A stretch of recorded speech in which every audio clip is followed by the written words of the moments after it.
محرم منانی ہے. محرم تو کہتی ہے یوم عاشورہ کی عظمت ہے اپنی جگہ، وہ سالم ہے، کوئی انکار نہیں. لیکن آؤ محرم کا دن ہے، 10 محرم کا دن ہے، کربلا کا میدان ہے، تپتی ہوئی ریت ہے، سامنے دشمن ہے، ادھر تھوڑے سے لوگ ہیں، اور سیدنا امام حسین رضی اللہ تعالیٰ عنہ جب نماز کا وقت ہوتا ہے تو ہزاروں دشمنوں کی پرواہ کیے بغیر اس تپتی ہوئی ریت پر اپنے رب کے حضور نماز کے لیے سجدہ ریز ہو جاتے ہیں. تو کیا آج حسین کا نعرہ لگانے والے محرم کے دن مسجد میں جماعت کے ساتھ نماز ادا کرتے ہیں کہ نہیں کرتے؟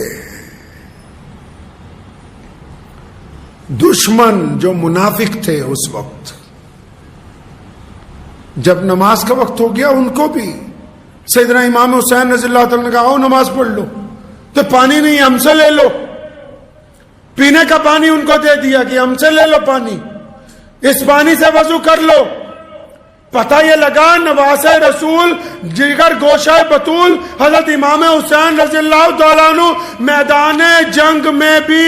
اپنے نانا کی آنکھوں کی ٹھنڈک 5 وقتہ نماز فرض کو چھوڑنے کے لیے تیار نہیں ہے. تو پھر آج حسینی وہی ہے جو محرم کے دن اس بات کا عہد کرتا ہو کہ میری کبھی کوئی نماز جو ہے وہ کسی حالت میں قضا نہیں ہوگی. جس کو نماز سے پیار نہیں ہے وہ سیدنا امام حسین کی پیروی کرنے والا نہیں ہے.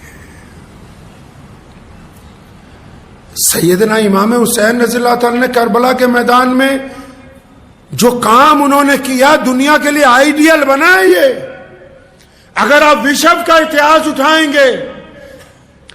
اگر آپ بڑے بڑے لوگوں کی زندگی پڑھیں گے،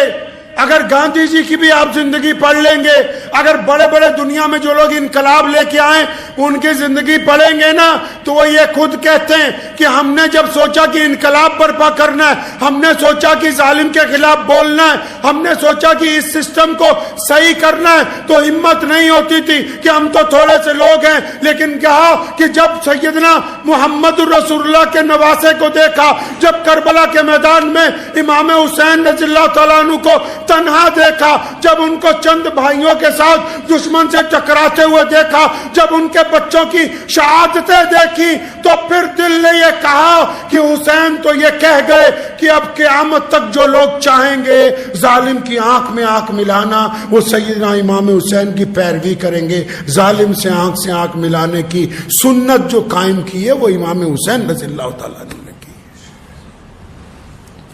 چمچا گریوں کی سنت نہیں، خوشامد کی نہیں، صلح کی نہیں. بتھیروں نے آ کے کہا کہ کچھ نرمی کیج کر لیجئے، کوئی دوسرا راستہ نکال لیجئے. اور سیدنا امام حسین رضی اللہ تعالیٰ عنہ جب نکلے نا میدان میں شہادت سے پہلے، جب بچوں کی شہادت ہو گئی، جب اپنے بھائیوں کی شہادت ہو گئی، جب بھتیجوں نے قربانیاں دے دی، امام حسین نکلے محمد رسول اللہ والی دستار اپنے سر پر لے کے نکلے، مولا علی کی تلوار کو لے کے، اور جب گھوڑے پہ بیٹھ کے دشمن پہ حملہ کیا، ایک ایک وار میں کئی درجنوں کو جب گرایا، واپس آ کر اپنی بہن کو کہا کہ دیکھو زینب ان بدبختوں کی، ان بزدلوں کی اتنی جرأت نہیں ہوتی کہ یہ براہ راست میرے مقابلے کے اندر آ سکے. نعرہ تکبیر، نعرہ تکبیر، نعرہ نبوت، نعرہ نبوت، نعرہ تکبیر. یہ کربلا کے میدان کا درس ہے. کربلا کے میدان نے اسلام کو زندگی دی ہے. جس طرح میدان بدر میں اسلام کی بنیاد رکھ دی گئی، کربلا کے میدان میں اس بات کو طے کر دیا گیا کہ جو ظالم ہیں وہ ہمیشہ الگ رہیں گے، جو حق پرست ہیں وہ ہمیشہ الگ رہیں گے. کربلا کے میدان میں یہ بات طے کر دی گئی کہ کسی کی تعداد کوئی اہمیت نہیں رکھتی. حق پسند جو ہوتے ہیں اگر وہ کم تعداد میں بھی ہو، ان کو سچائی بولنے سے دنیا کی کوئی طاقت روک نہیں سکتی. میدان کربلا نے تو درس دیا لوگوں کو، میدان کربلا نے تو ہمت دی غریبوں کو، میدان کربلا نے تو اتحاد کا سبق پڑھایا، میدان کربلا نے تو شجاعت کا سبق دنیا کو دیا، میدان کربلا نے صبر کر کے دکھایا، میدان کربلا نے بتایا کہ بھوکے پیٹ بھی کیسے خدا کے راستے میں لڑا جا سکتا ہے، اور میدان کربلا نے قرآن کو قیامت تک کے لیے اور رسول اللہ کے پیغام کو قیامت تک کے لیے محفوظ کر دیا، محفوظ کر دیا۔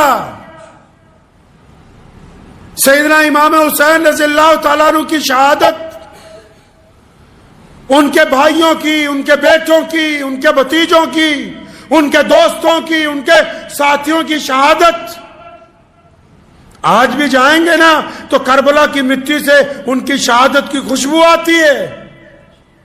کوئی نہیں جانتا آج ان ظالموں کو، کچھ لوگ ان ظالموں کو صحیح بتانے کی کوشش کرتے ہیں۔ ایک بات ہمیشہ یاد رکھو، جو محمد رسول اللہ کا گھرانہ ہے اور جو رسول کریم صلی اللہ علیہ وسلم کی ذات مبارکہ ہے اور جو سیدنا فاطمۃ الزہرا کے لال ہیں اور جن کو دنیا نے امام حسن و حسین کے نام سے ہمیشہ عزتیں بانٹی ہیں، قیامت تک جتنی مرضی ظالموں کے مقابلے میں دلیلیں لا سکتے ہو، قیامت آ سکتی ہے، دنیا کا کوئی بھی ظالم امام حسین کی جوتی سے اڑتی ہوئی خاک کے برابر بھی درجہ حاصل نہیں کر سکتا ہے۔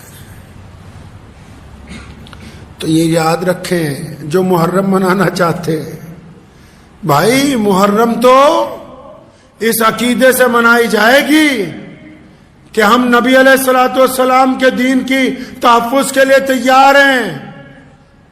محرم تو اس عقیدے کے ساتھ منائی جائے گی کہ ہم اسلام کو اپنانے کے لیے تیار ہیں، اس عقیدے سے منائی جائے گی کہ ہم نماز با جماعت ادا کرنے کے لیے تیار ہیں، اس عقیدے کے ساتھ منائی جائے گی کہ ہم غریب کا ساتھ دینے کے لیے تیار ہیں، اس عقیدے کے ساتھ منائی جائے گی کہ ظالم کی آنکھوں میں آنکھیں ڈالنے کے لیے تیار ہیں۔ اگر صرف یہ سمجھتے کہ چند لقمے کھانے کے بانٹ کے، چند چیزیں سڑک کے اوپر کر کے محرم منائی گئی، تو ابھی تو آپ محرم کے نزدیک بھی نہیں پھٹکے، کوسوں دور ہو اس عقیدے سے جو امام حسین رضی اللہ تعالیٰ عنہ نے پیش کیا ہے، کوسوں دور ہیں آپ۔ تو اس لیے یاد رکھیں، جب عاشورہ کا دن آئے سنت کے مطابق روزہ رکھیں، نماز جماعت سے پڑھیں، غریب کی مدد کریں، کوئی کسی پہ ظلم کرتا ہے اس کو ٹوکیں۔ صرف نیکی کی طرف بلانا ہمارا کام نہیں ہے، برائی سے روکنا بھی ہماری ذمہ داری میں شامل ہے۔ اپنے عقیدے کو درست رکھیں اور ہمیشہ یاد رکھیں، اگر کچھ لوگ یہ سمجھتے ہیں کہ صرف سیدنا امام حسین رضی اللہ تعالیٰ عنہ پہ حق ان کا ہے، تو وہ بھی اس بات کو ذہن نشین کر لیں کہ آل رسول کا ایک ایک بچہ پوری دنیا کے سنیوں کو اپنی جان سے زیادہ عزیز ہے۔ مولا علی رضی اللہ تعالیٰ عنہ کی اولاد ہو، سیدنا امام حسین رضی اللہ تعالیٰ عنہ کی شہادت ہو، ان کے بچوں کی شہادت ہو، اس گھرانے کا ایک ایک فرد دنیا کے ہر ایک سنی کو اپنے ایمان سے زیادہ، اپنی جان سے زیادہ، اپنے مال سے زیادہ محبوب ہے۔ تو اس بات کو ذہن نشین کر لے کہ ہم نے حضرت امام حسین رضی اللہ تعالیٰ عنہ کے عقیدے کی وضاحت کرنی ہے، عقیدے کی وضاحت کرنی ہے۔ ہم صرف شہادت کو یاد کر کے آنسو بہانے والے نہیں ہیں۔ ٹھیک ہے کہ شہادت کے واقعات ایسے دل اندوز ہیں کہ بعض مرتبہ نہیں بلکہ ہر مرتبہ جب آپ ان کو پڑھیں گے تو آپ کا دل، آپ کی آنکھیں بے قابو ہو جائیں گی، لیکن اس اشک باری کے درمیان بھی ہم اس بات کو یاد رکھیں گے کہ شہادت کا مقصد کیا تھا۔ جب تک مقصد زندہ ہے تب تک ہمارے نزدیک شہادت کا مرتبہ موجود ہے، اس لیے ہم مقصد کو کبھی آنکھوں سے اوجھل نہیں ہونے دیں گے انشاءاللہ۔ تو کریں گے انشاءاللہ تعالی شہادت کے مقصد کو، اور جو قومیں اپنے شہیدوں کو، سارے ہی سن لیں،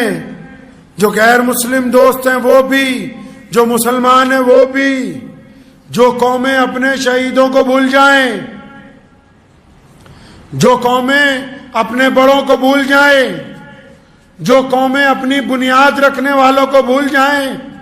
جو قومیں اپنے شہیدوں کو یاد نہیں رکھتی، جو قومیں اپنی آگے آنے والی نسلوں کو یہ نہیں بتاتی کہ کون لوگ ہیں جنہوں نے قربانیاں دی، جن کا خون بہا، جن کی وجہ سے آج ہم عزتوں کے کرسیوں پر بیٹھے ہیں، جو قومیں اپنے شہیدوں کو بھول جاتی ہیں ان کا نام باقی نہیں رہتا، نام انہی کا باقی رہتا ہے جو اپنے شہیدوں کو یاد رکھتے ہیں۔ تو دعا کریں اللہ مجھے بھی اور آپ سب کو بھی سیدنا امام حسین رضی اللہ تعالیٰ عنہ کے طریقے کے اوپر چلنے کی توفیق عطا فرمائے۔ اللہ تعالیٰ اس مقصد پہ چلنے کی توفیق عطا فرمائے جو حضرت امام حسین رضی اللہ تعالیٰ عنہ نے پوری دنیا کے